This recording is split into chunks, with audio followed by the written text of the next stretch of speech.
There's an interesting case that is developing in the South of the United States. The situation is that a citizen of the United States went to the southern hemisphere in the South Atlantic and allegedly drunk his wife to get insurance money. He was tried in out there, convicted, sentenced to some time, and released and arrested in Los Angeles and to be extradited to the South of the United States to face charges of murder or whatever. Now, who has jurisdiction? Does the state have jurisdiction for an action that happened in the Southern Hemisphere, or is the federal court that has jurisdiction? And can this be a case of double jeopardy, according to the United States Constitution? Well, the state is arguing that the the conspiracy was hatched, not conspiracy, but the plot was hatched in the southern United States, and so it just actualized over there.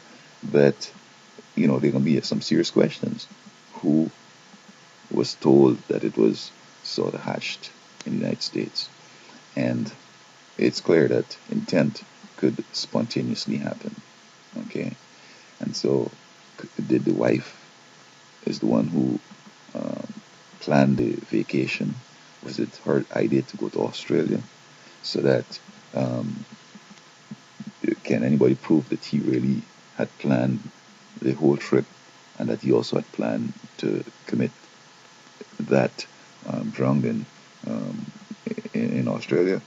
So that's the question, and it's going to be hard to prove. So he could argue that, as a matter of fact, like how things are done in the United States, the guy may not have even done it, but pled guilty to manslaughter as opposed to going to a trial for murder. And when the state presents evidence and bring in experts, the probability that you're going to get serious time. So if you would get a lesser charge, you would want to plead guilty to that and get it over with. I mean, that's how it is. That's why I stay away from crime, because look, they're going to assume that you're guilty and they're going to give you a minimum sort of option, and you're facing the possibility of losing if you go to trial and getting some serious time in jail. So that it doesn't mean that you're guilty. All right, it's just that it's just that you're practical. All right, a lot of people have gotten executed or life in prison because they failed to take some deal that they were given, and the state has a lot of power.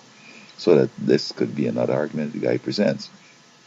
But it seems that even if the plot was hatched in the United States, it's something that you can't prove. Can the state exercise jurisdiction for something that happened overseas?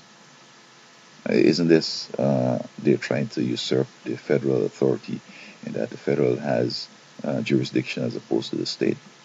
And if the federal comes in now, or even the state, can't this be a case of double jeopardy? Because it's the same facts, it's the same individuals, everything is the same. It was tried in a court of competent jurisdiction, and the person was convicted.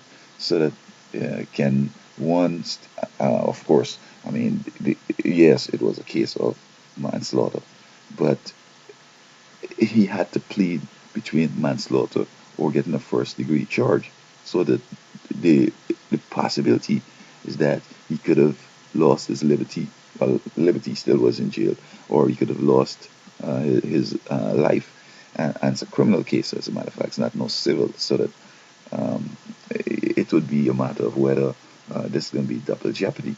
And so the way it seems to me, the issue is going to be: does the state have jurisdiction way over in the south, in the South Seas, South Ocean, and if the federal, so it's going to be federal against state, and if the federal wins, then will it not be double jeopardy? So I would like to see how this case is going to work out, but it looks very, very, very difficult to really try this guy again without violating the Constitution.